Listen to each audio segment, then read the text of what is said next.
Good morning. Thank you so much for keeping it Citizen Television. We really appreciate your time and company as we start the social hour right now. Of course, today topic ya leo ni moto. Hata tulikuwa tumeshaanza kuchangamka hapa studio vibaya sana. There was this article that I came across just recently on one of the local dailies that was giving us some very grim statistics that has left us questioning this whole concept of fatherhood. And this morning we are talking about the fatherhood dilemma. That's our topic. So one of the biggest things that actually, striked us, and I will tell you, wacha kwanza ni introduce panel yangu, because naona hamuauni, so let me bring them in. Ndio niwaambie why we are talking about this, yeah?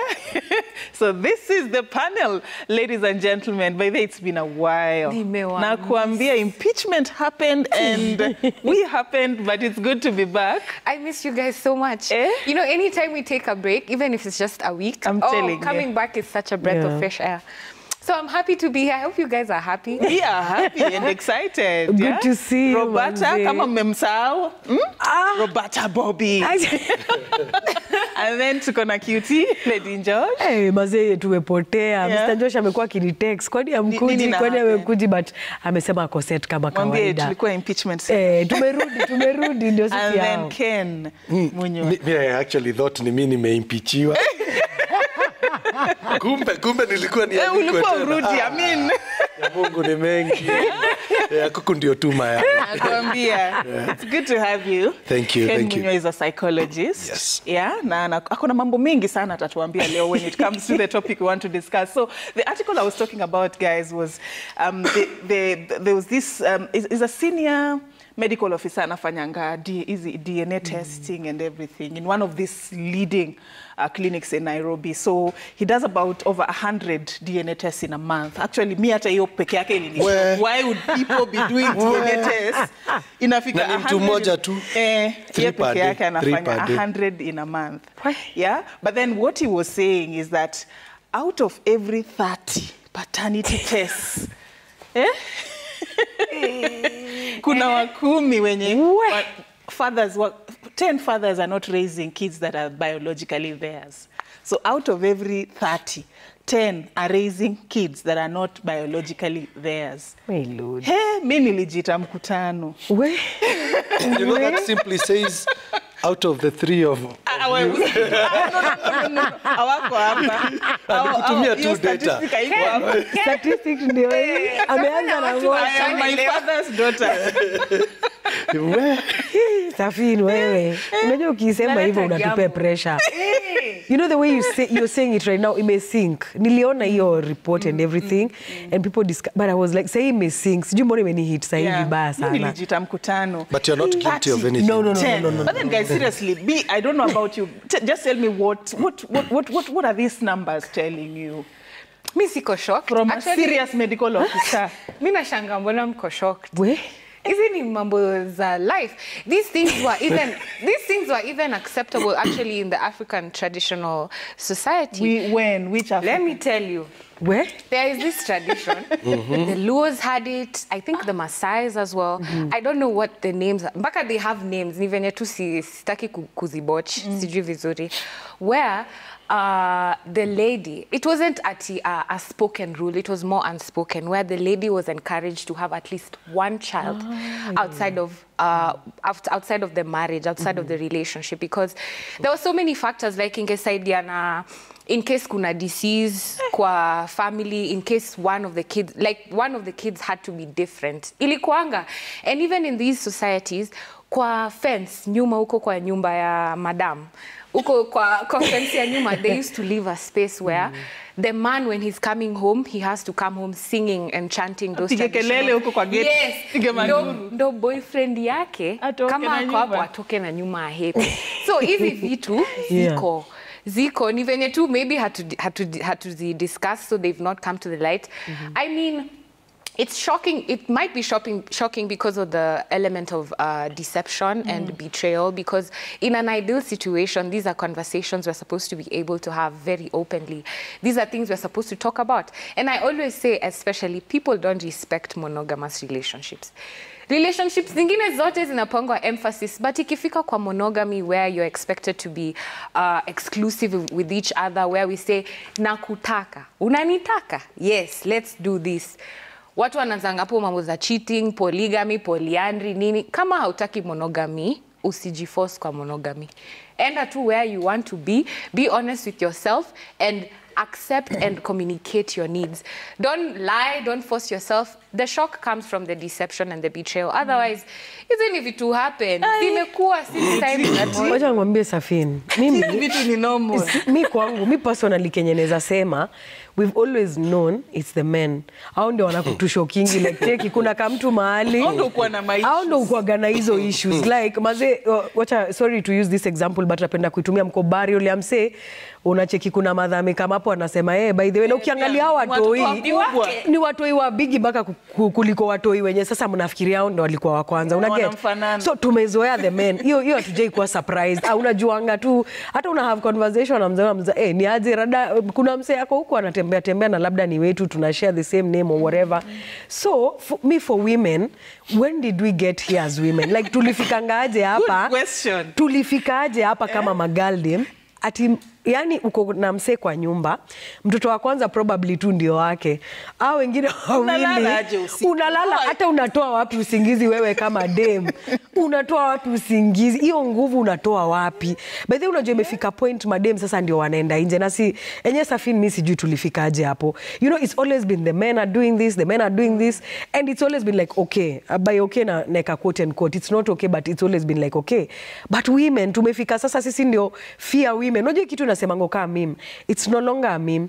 You're actually supposed to fear women. I'm saying hata afadhali mwanaume anaenda anafanya vitu zake kwa na na Safin acha nikwambie. Na unaona hii discussion itafanya wase wengi sasa waanze kufanya DNA. No, just because DNA si expect. Kitambo DNA used to be such a big deal. Saizi men actually go and do the DNA. Chali atachukua mtoi ataenda naye raundi. Unafikiria ni raundi ameenda? Ameenda kufanya DNA mtu wangu, na akirudi unaona tu chali amechukua vitu zake amepack na ameenda. Unashindwa kwa nini huyu mwanaume amechange all of a sudden? That's why you keep on asking why do men change? Kwa nini huyu mwanaume tulikuwa tu sawa, alikuwa ananipenda? DNA mtu wangu, siku hizi DNA unaenda unafanya 5 minutes umemaliza na hakuna kungojea 1 month. Ati unajua kitambo ilikuwa mnangoja hapo, but I think malisa hizi women tumefika. Sijui kama ni revenge, sijui kama ni bitterness, I don't know. Kama ni Kenya Robata anasema ama ni positive way of balancing society. Cheki, siko kwa hiyo inherit maugonjwa. What if ukileta ugonjwa kwa hii familia? But hiyo kitu yenye wako na issues sisi hatu. But yenye kitu yenye Bobby amesema, pia mimi nishaisikia hiyo story. Now that I've heard her saying it, I've heard that story. It's an yani inakuwaga pale nyuma ya nini? Traditionally accept. I don't know, but nishaisikia hiyo story because wanasemanga ukatoa ama ulete ka engineer hivyo at least. Bomba at least. Oh my God. But fear women Safin and haikuwa na engineer. But inatuonyesha vile society sasa venye imekuwa saizi, society imechange. Women are coming out, not just story ya kufend for the family. Sasa ni mpaka sasa to go get the family for you. Una get? Yani mnafanya mpaka watu wanaanza kuji-question. But have you ever the same family kuna mtu ni daktari, but kuna ushesikia hizi funny stories za ushesikia hizi funny stories za mwendo umeambia mseni aje bedhe niko na bola na kwambia cheki mimi nilifanya vasectomy kitambo sana. So wewe penye umetoa huo mtoi ndio. Have you ever heard that story? Like mzae alishafanya vasectomy na hakuambia mama. So mama si hao washamaliza maybe kugetwa toi wawili. Anaenda na get vasectomy. Naambi mama, alafu mama anakuja anamwambia by the way niko na ball. Hapo sasa ndio ngori zinaanziaga hapo. But Ken, ilifikaje tukajipata hapa? Mimi niliangalia kwanza the rate of DNA test requests. Kwanza mimi hiyo it sends a very strong message. Kabla couple wafike point wanataka kufanya paternity test. Let's not even look at your test. The intention. Kuna shida mahali. Let's talk about the root cause of the problem. It's actually very true. Very, very true. Kusema tu QT, vasectomy only works when you tell your wife. But they're doing it. We are living in a society that lacks trust. Things never go wrong in marriages. Things start wrong Yes. So how did you start is a question. It's actually true what Bobby is talking about. I have my roots in the Kikuyu culture. Half of me is Kikuyu. And it is actually true that women were encouraged because of all those factors. But there were disclaimers. You cannot do it with just anybody. It has to be an age mate of your husband. An age mate. Rika. Yeah? In the Kikuyu culture, they call it the wakini. Yeah? Anybody within that age, such that you do not have the luxury of just doing anything. There were disclaimers. Today, there is no disclaimer. You want to do it with anybody and everybody. How do you explain? In the past, a woman would sire 5 or 6 children. Today, you are only siring 2, and you're comfortable. And out of the 2, none belongs to your husband. And you sleep at night peacefully. Are you sure you even sleep? There is no sleep for the weekend. Be nice. Be nice. Yeah? So things started wrong. Yeah. How did you come into this relationship together? You know, if at first there is no friendship, if it is friendships of convenience, I will just use an example, and I have nothing against anybody. Friendships of convenience are being witnessed in this country, especially when it comes to political marriages.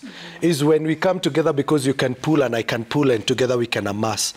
The same when it comes to marriages. When you do a friendship of convenience, oh, we've been high school lovers, and so now, because we've been high school lovers and I don't want to let you down, why don't we settle down? But you forget that love faded along the way.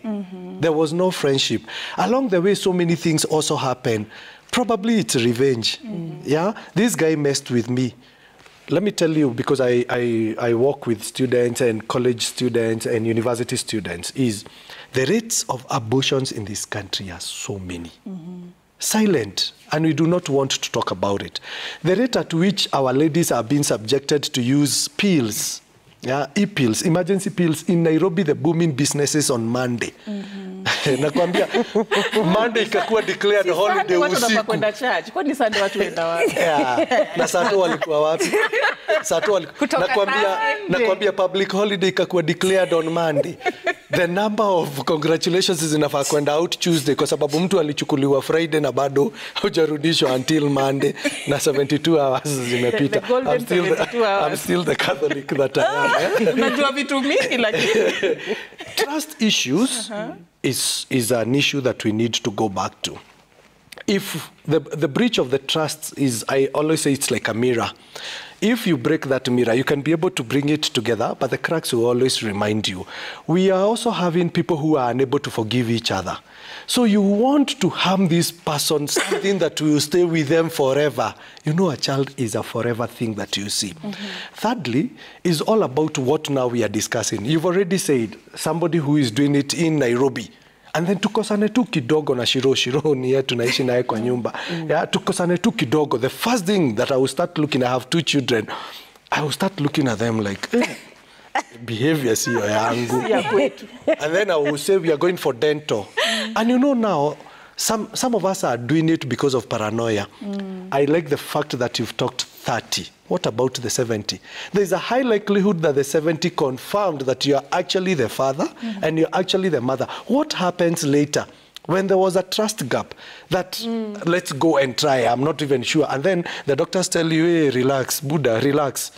The child is yours. What now will happen to that couple? When I start looking at him like he started thinking of me as a cheat, or I start looking at her like, kuna kitu isha happen. So some of these things, we are not supposed to do it because, just for the sake. We were just making some friendly jokes with some people. There's a lady who was saying, us guys used to suspect that our father has a mpango wa kando. Nikamuuliza, why did you think your father has a mpango wa kando? Because my dad would not come often. And then the father died. So see, they had to go and bury the father. Kumbe, the father did not have a mpango wa kando. The mother was the mpango wa kando. Oh my God. Yeah. What? The whole time. The whole time. And some of the things that, okay, it's okay when you mess to admit and let it be known. Mapema. Some damages, nothing can be done. I mean, America got a black president because the father traveled far and wide. Had he not traveled, America would still not have a black president yet. I don't know what they will do today, later. Yeah? So it is acceptable, acceptable to the society. It is only funny when it happens to another person. But if it happens to you, you will realize there is nothing funny. Lakini Anasema nako perplexed. yani nimeshangaa. Hata mimi nimeshangaa Safiri. I used to think your fear ya kubalance out family so that at least ukuweko na engineer daktari hapo. It used to be solved by giving birth to many children. Huenda ikawa mmoja akakuwa pastor, mwingine akakuwa ukizaa watoto like few unajilimit. That's the argument I used to know. Mimi kujua that you can actually go shopping. You know, you pick what you want. You know, biologically, the woman is wired to find the best mate, the best protector, the best, the strongest, the one who... That's what we're attracted to biologically.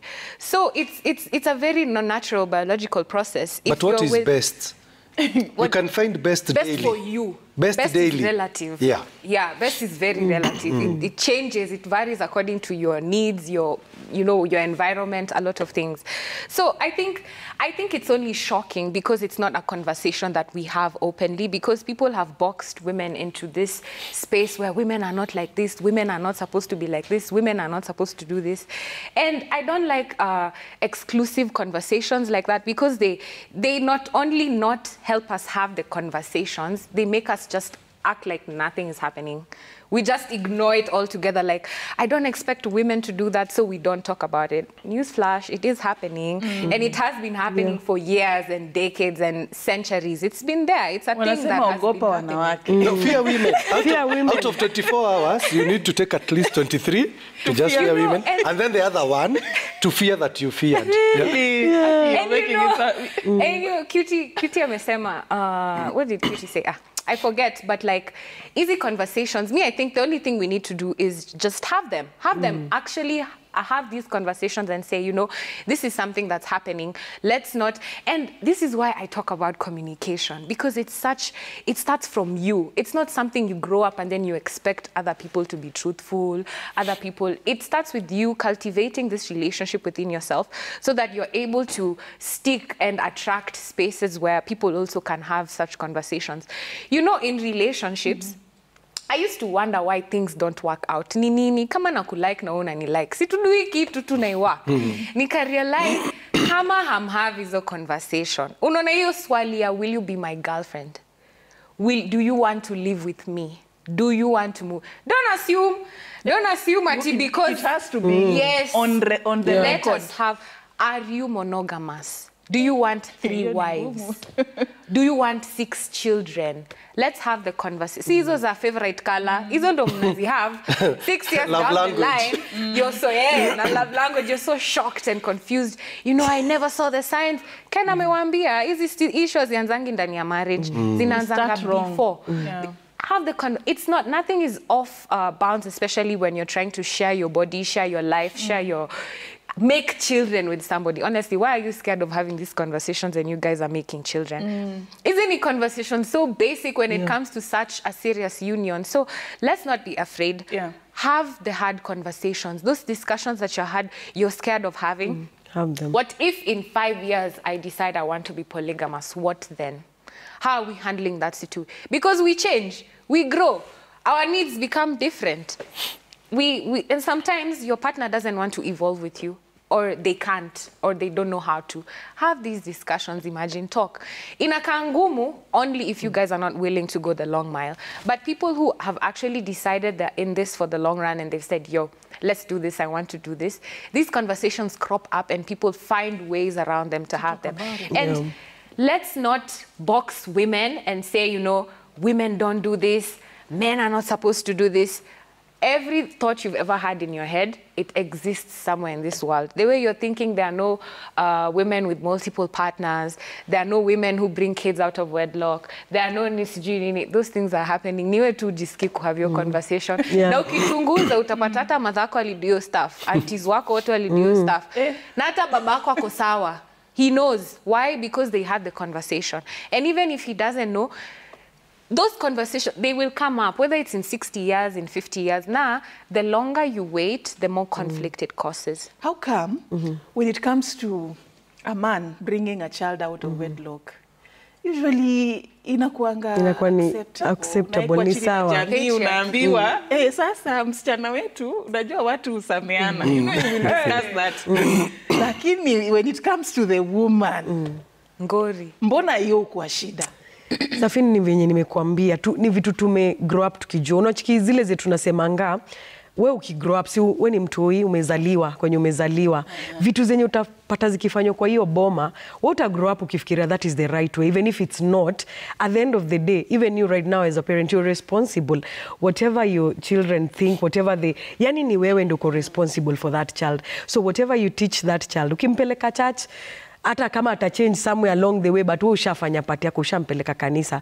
That's why we have so many religions. Umtoi unapata kuna mwenye ni Muslim, kuna mwenye ni Christian, kuna mwenye unaget like even ndio tu tumelelewa. But at the end of the day, we come and change the narrative. Ile story tunasemanga like the poor background, ni wewe sasa uchange now you're the sasa wewe ndio poor background. Umeacha kusema ati wewe unajua nimetoka, hakuna kitu kama hiyo Safini. Unafikaga point in your life, now you take, sisemi sitapeana age ati unafika age gani, but it gets a point in life, now it's for you to decide and change that narrative and say, hata kama niligrow up nikijua like polygamy kwetu iko accepted, then I'm not gonna do that. And I always give this example on this show. Don't inherit the bad manners. Don't inherit the bad manners useme, and the misfortunes that useme kwetu kuna kuanga, kulikuanga, ati unajua mimi nakuanga hivyo. And chukua the good things na ufly nazo. Na ndio hiyo example napenda kupeana, yeah? The dad and the two sons. Buda alikuwa mbaya, alikuwa anapiga madhe na alikuwa gamlevi. Watu wawili, mmoja aligrow up kama buda yake, ule mwingine aligrow up akasema I don't want to be like my dad. So akaenda up akakuwa the best version of it. So ni wewe mwenyewe decide what you're going to change. So hata venye tunasema magaldem saizi ndio wamekuja, hao ndio wanaleta watu wengi kutoka nje, hao ndio wanafanya hizi vitu. At the end of the day, we're saying it's where it started from. You saw the red flags. Uliziona, si ati ukoona udem alikuwaga na multiple. Kwanza ukianza kuangalia unasema wow, udem by then amuogopa. Already ishakuwa kwa mind yako. Ngumu kujua. Wacha nikwambie, hakunanga kitu kangu. Kwani anachiti na mwanaume? Sindio? Anachiti na nani? The same two people. Acha nikwambie, men they know, it's just that hawatakangi kuhave hizo conversation. Unajua dem atakuja akuulize. Dem atakwambia babe siku hizi by the kuna venye una behave, hii simu nini, but a man will never ask you anything. He will just probably walk away from that relationship. But ati mwanaume akuja kwambia, unajua venye wanaume wanaogopa vitu kama hizo like udem anaweza kuwa ameenda tu nje, yani anaweza kuwa tu ameniacha ameenda msemo mwingine. You know that it's already a trauma for them because hao wamejua like I'm conquering this is my kingdom. Like hakuna mtu anaweza conquer hii kingdom. Haizi accept. So a man will never ask, but a woman we are always there. Babe kwani ni aje? Kwani siku hizi hata unioni? Ni nani hata amekupigia simu? You know women there is a way we build. So it really depends with you. Let me also ask something about what fatherhood really means, because when I was just reading that article and even looking at the comments, kuna watu walikuwa wanasema what you don't know won't hurt you. I mean mbona kama bora hao watoto wanakuita baba na wewe pia una feel like wewe ni baba. That's enough. Mbona mwende hospitali kwanza kuchimba vitu like why? So fatherhood, what is fatherhood? Ule mwenye amekulea ama ule mwenye amekuwa involved from ni vile hii program ni mapema. We need a night talk. Baba ni nani? Like what's father? What's the role of a man? One of the things we need to know is that men are very weak. You know, men are weak. Yeah. Even in the Bible calls men the weaker vessels. Yeah. QT, you're very right. Men will know these things, but deep down they will hurt. A man will never confide in anybody that the wife or the girlfriend is cheating. Take it from me. Even when they come to therapy, they are very, very cautious. Like, you already know, as a psychologist, I would tell what you're headed to. But it's not me to make you talk about it. It's me to lead you until you're comfortable to talk about it. Men have never imagined such things happening. As a man, I will be prepared to have a side chick. But have you ever imagined your wife being a side chick to somebody else? No. But the truth of the matter is, and this is very unfortunate, the truth of the matter is women cheat more than men. For real? For real. Yeah? Hey, be careful. You talked about monogamy, yeah? Do you know there is something we call serial monogamy? Serial monogamy is I am with this one at this particular time for this reason. Huyu ni wa salon. Tutoke kwa salon, huyu ni wa job. Yeah, I know we make jokes, like you said earlier. We make jokes, but this is the reality. Yeah. Yeah. Have you ever seen how many people love Mondays because of meeting their boyfriends in the workplace? Work husbands. Yeah, so, yeah, unambebea. And there are other people who will work hard to even work extra hours. Why? Because they are spending time with the people. But what happened along the way? What is the role of a father? The work of a father is to provide and to protect. Which huyo mtu ana provide, Na ana protect. A father, by the way, a father does not care until you're called that word father. You know, firstborns are the pride of the fathers in every household, firstborns. And why? Because it's a proof that this man is not sterile. We have never come to accept the fact that men are unable also to sire children. In the African context, it is unheard of. It is a woman thing. And if they are unable to get a child, it is a woman's thing. And so when the firstborn is born, the father will always say, finally, I married somebody who can sire me children, and I can equally sire a child. Kwanza akuwe ni firstborn na nika boy. You know, that's the contextualization we have. So, yeah. So what happens when you come to realize you've been raising children who are not yours? You bruise the ego of that person forever. What's the difference? I mean, these kids are, they'll be calling you but they are not yours. It's like unalipwa kazi haujafanya. Ni mshahara yenye umekuwa nayo. But that is the truth. Yeah. You know, life is determined by only three things. Nature, nurture, and choices. Nature it's acceptable. Nurture is how you have been brought up, what you are alluding to earlier, that where you come from does not matter. But nurture, also, we have never prepared women for their 30s. You know, women in 20s and 30s are finding they are settling down, or I'm pretty now, or kumbe I can attract men, or kumbe I can be taken out, kumbe I can actually even be married. Ata naeza pelekewa rorashio. That's 20 to 30. What happens after 30? When now she has started making her own monies, I'm no longer dependent on my husband. I'm no longer dependent on other people. I have my own money. This man, quote unquote, has been treating me as if I am something else. But sahi hata mimi naeza jipeleka out. Do you know the number of 30s to 40s women who have their bentens on the sides? What needs are they meeting? Yeah, it's a conversation that is so hard, but is happening. Ati sasa niko 30, my husband say, you know, men at the age of 30, between 30 and 40, do you know the focus of a man? The focus of a man is not anywhere to go out in anymore. It's like, hey, nasina kashamba. You know, life changes you completely. Sina shamba 30, we say in psychology 35 to 50, you are in generativity or stagnation. No man has ever imagined them being stagnated in life. Unaanza kutafuta tuploti tunanunuliwa wapi. Naeza chukua kalonu wapi na mimi nitengeneze nyumba. So when all these thoughts are happening, na hiyo damu ya your wife ndio inachemka, you no longer have time kushusha. Na yeye, in their bad thoughts, they get bad friends, bad influences.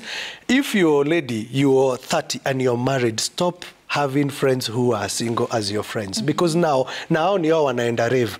Alafu unaenda unatoa dem kwa club, umemnyang'anya chali mwingine, unafikiria juu wewe umemnyang'anya, you are the maestro.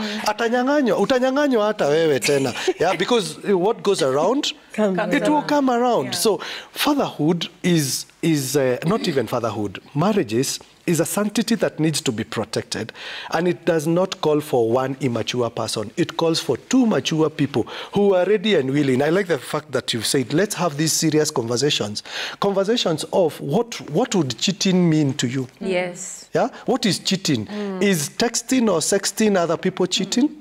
Yeah? A man would enjoy when another lady is sending him those flirtatious messages.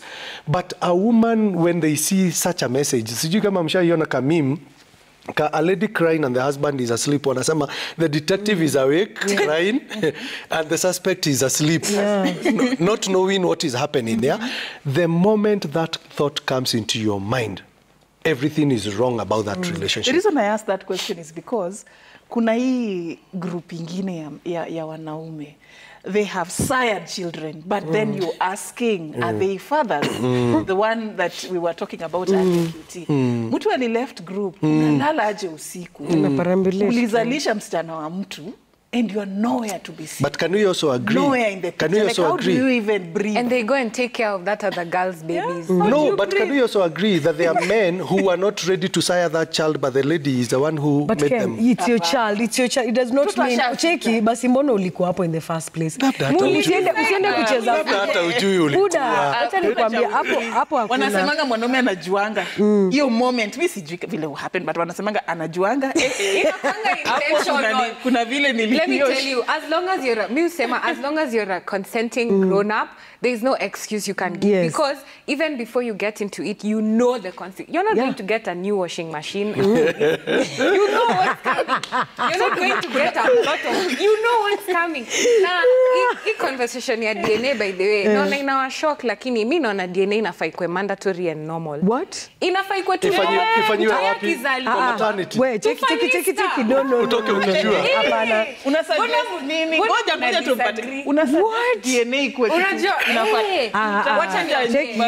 Then why am I in that marriage in the first place if you're doing DNAs? Kwa sababu, wacha niwa explain. Unaona, I think, kuiangalia from perspective something might have gone wrong. That's why it shocks you. But if you know you're straight, if you know you're 100 with this guy, if you know you are in this and you're doing this the right way, which is okay in the ideal world. Issue? What is the issue? Hizi vitu zifanywe pamoja na blood tests, blood groups, nini. Wacha zifanywe kitoka hosi. Hapana. Umesema you know you are straight, you know you... Wangapi wanaweza simama kwa madhabahu? Wacha nitumie na tumie hiyo. Kweli yao. Yes. Like how many relationships out here? You know, we've been talking on this show about the level of cheating, the level of unfaithfulness, the level of mistrust that exists in relationships. Wacha nikuulize tu swali. Ni wangapi wanaweza... Kaswali tu. At one particular time, there is a man who suspected he had 3 wives, that one of the wives is cheating. And then akaenda kwa mganga akauliza, what do we do? Akasema, I will show you. Akasema, mtoto wako mmoja ni mgonjwa, tutamuleta hapo na alale. And we will say there is only one cure. A woman who has never cheated in that community, hajawahi cheat, akuje aruke huyo mtoto na huyo mtoto apone. Si wakaitwa na chief kwa baraza. Wacha wajaribu. Hakuna. Until the mother of the child ni alikuja akauliza bwanake, hata mwenye amefanya tu mara moja hawezi. Mara tu moja. Which means almost all the women in that village. It is your conclusion. Mimi naonea madem. Lakini the reason nasema hiki tu ikwe normal ni kwa sababu exactly that reaction, it prompts for these conversations. Let's have the conversation. If this kid is not yours, then what next? Let's talk about it now. You know, when parents are making decisions, they don't think about the kids. Nobody is thinking, how will this impact this child? This child will grow up, find out, baba si babake at 25. Okay, then what? So now how are we going to deal with the trauma that she's Let me give you another scenario. How are we going to heal her? Let me give you another scenario. Let me give you another scenario. So for the first... Are you talking from experience, Roberta? Because let me give you another scenario. Let me give you... So the first born ni sawa, mlifanya DNA mkaprove. Iko sawa. Mko sawa. Second born mko sawa. Mume invest. Marriage inasonga. Munaendelea kufanya vitu. Yes. Muna bond. Maybe 15, 20 years later, sixth born, amefika, kuna shida. Yes. You know, it's not just about this kid not being this man's.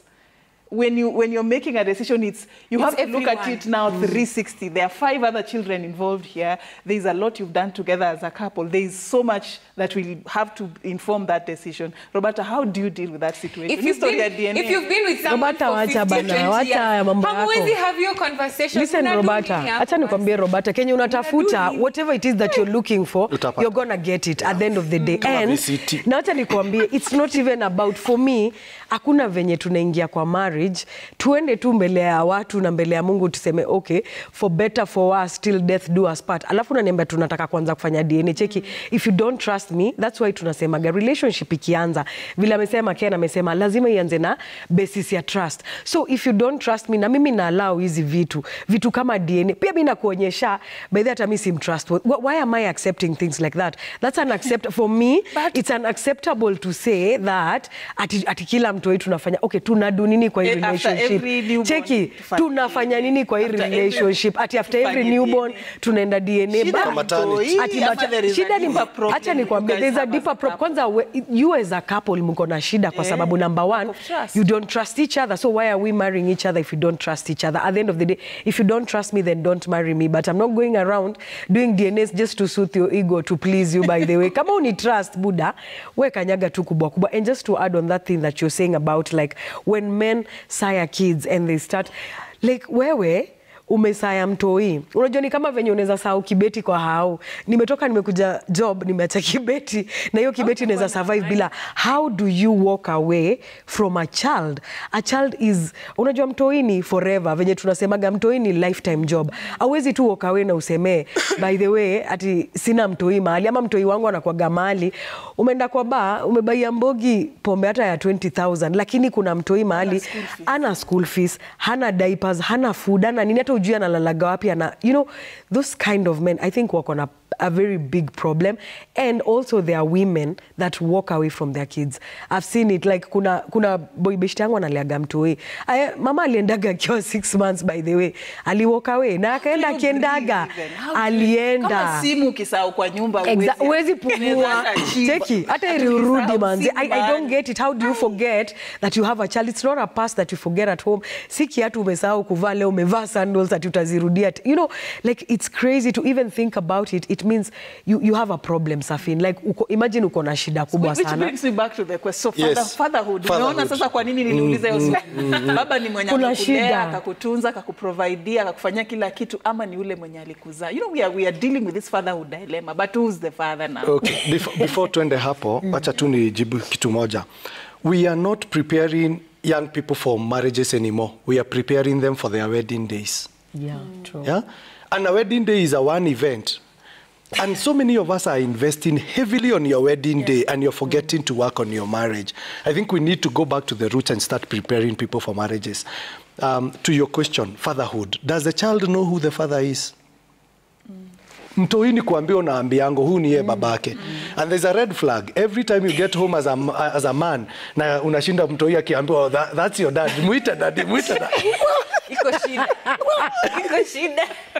Kuna kashida, muita daddy. Why does the child have to be conformed? Hiyo ni indoctrination. Siyo ni indoctrination anaambiwa ukumbuke huu ni yeye daddy. How far you? Fatherhood. Personally, I've been raised by a single mother. Yeah? As a product of a single mother, there's that yearning that I kept yearning to have a father figure. Mtu utaita daddy. And when I grew up later, nikajiuliza, by the way, what was it that I was yearning for? I was yearning to belong. A father is somebody who gives a child an identity. That you can be, huyu ni mtoto wangu, na anaweza itanishwa kwa jina langu. It gives you so much, even in the society, like we have also started thinking of children of single parents as if they are children of a lesser God. They are not children of a lesser God. Some of us are because of circumstances. Yeah, and you will work hard. Like I keep saying, and even my friends tell me such things like, sometimes we think you overlove your kids. But when I look back, I am overloving my children because of what I was not given. You're trying to do what she was saying. Yes. You become overcompensation. Yeah. But it's not about that. It is a choice that you need to make. Remember, I said about 3 things. When you make that choice of getting into a relationship, can you do it in a mature manner? Yes. Can we also be prepared to know that marriages and relationships are not bed of roses? And if they are bed of roses, the roses have thorns. Marriages thrive because of a lot of forgiveness. Yeah. One time when my grandfather, may he rest in peace, was preparing me for marriage, he told me, say sorry. Kamuliza ya nini, aliniambia, that is the word that you must live with. Yeah. let me just look at a few messages that we've received. Okay. So, leave me a few minutes just to sample, yeah? Wakenya wanasema uko nje, yeah? Let's just get to hear your thoughts as well. It's the fatherhood dilemma that you're trying to dissect after discovering that there are so many families, men who are raising kids that are not biologically theirs without even knowing. So, mtu hapa anasema, good morning guys, I'm watching with my wife, good luck. And she just took off and told me not to listen to that conversation. Hey, what is happening? I'm left thinking, kwani nimechezwa, please help. I hope it's not paranoid statement. Fanya DNA ndio ujue maybe wife yako anakunyima chance ya kuendeleza DNA yako to the next generation. Okay. As much as kuna evil sana kwa hii world, pia kuna goodness kwa hii world. That's true. Yeah, good balance. That's true. My opinion, huyu ni Leroy Oseko from Kisii anasema, my opinion, women are involving themselves in infidelity more than men. DNA is important so that men can avoid raising other people's kids. Kuna mtu hapa anasema hapa mashinani hiyo si neno kubwa. Mtoto ni mtoto akiwa amezaliwa. Yeah. I mean, so Oscar from Buhaywa, I also have a mpango wa kando, but kwa nyumba niko kelele ndio nisijulikane. Okay. So ukiona unapendwa sana kwa nyumba pia inaweza kuwa red flag. Please. Let's first help the man. Huyu mwanaume wa kwanza. Huyu mwanaume wa kwanza. Ndio amesema kwa nyumba anakuwa Cheki mnovado. Imagine ukipendwa pendeka, ukipendwa pendeka. Acha kwanza kusema ati ni red flag. Mazee kuna watu tu wanataka kupendwa na kupendana. So guys bana. Hapana. Mnovado. Sisi tuna do the intentional work of being better. That's why I'm saying these conversations, have them. Hata kama mtakosana, hata kama mtaachana, I promise it leaves you a better person. Let me say something in psychology. As we wind up, give you all around the final remarks. We say there's a presenting issue and there's an underlying issue. Kama huyu mwanaume wa kwanza wanameketi na wife na anasema wife ametoroka, that's a presenting issue. Alafu naambia usiwatch hiyo kitu kwa sababu labda hata kuna issues hawajari solve na hii sasa itakuja iingilie issue nyingine. There is a fact that we also have people with the right intentions in marriages. We cannot also create a paranoid society where you start looking at things as if they are affecting you. Forget about it. If you have no qualms in your marriages, stop creating. Don't fix what is not broken. Why are you fixing something and it's not yet broken? Why are you looking for solutions to a problem that never exists? Good question. Yes. I like that, by the way. Mimi naweza sema tu, whatever it is you're looking for, you're going to get it. If you go looking for trouble, you're going to get trouble. If you don't trust your person, the easiest thing to do is walk away, because hata ukienda kufanya DNA, already you're putting this child in a bad situation. Mtoi ako 6-7 years ama hata 10 years amejoa ni baba yake. So do you really want to walk away from that? Sometimes mtoi ni mtoi. Wele mtoi acha mambo mingi. Kama uko kwa hiyo marriage, imagine kaa tu na uache mambo za kwenda kutafuta DNA kufanya nini. Kama mama alienda kacheat, mtoi ni innocent tena sana, hajaifanya kitu mbaya. Yes, na please have these conversations. Nashindanga nikiwaambia hapa mnadhani ni joke. Ni ngumu, yes, hata sisi struggle. Unaweza ona nikaa si tunajua kila kitu, lakini pia sisi ikifika saa ya conversations ni hard. But guess what? The difference is we have the courage to soldier on. We have the courage to just ask questions, talk about it. Don't fight. Na history ya DNA, if you want to bring it up, please be very careful. Don't bring it up from a way of distrust or like paranoia. It's normal, it's okay for you to make the decision to do it, but make sure your partner feels loved and feels very reassured, and you're having a very open conversation. Shida uanza saa zile mnaenda behind each other's backs. You guys are lying, you guys are being deceptive, and you guys are betraying each other. Have the hard conversations. I promise you grow from it. Safari, wacha nituseme ya mwisho.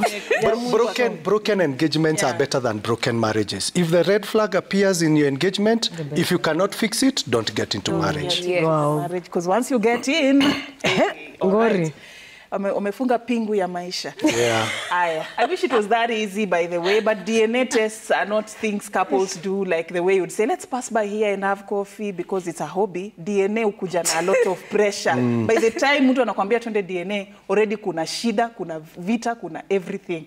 So before you decide to go for that DNA, think about the underlying problem in your relationship. Ilianza wapi? Deal with that first. DNA hata sio shida. Shida ni nyinyi wawili. What is it that you can fix or not fix? Maybe mnataka tu kuachana, mnatafuta tu reason. I mean, because even after that DNA, regardless whether the result confirms you are the father, bado kutakuwa na hiyo issue. Mbona ulini subject to DNA? Hamtakuwa normal, hamtakuwa the same. If you find out that you are not the father, hey, mi hata sasa sitaongea. Hapo sasa ndio na wind up. Thank you so much for watching the show. We do this again next week. And you can also suggest what you want us to talk about, the dilemmas you're facing in your relationship and your friendships. We'll be so happy to answer those questions. And thank you to my lovely panel for making this possible. But for now, it's a wrap. Have a lovely day ahead and keep watching Citizen TV.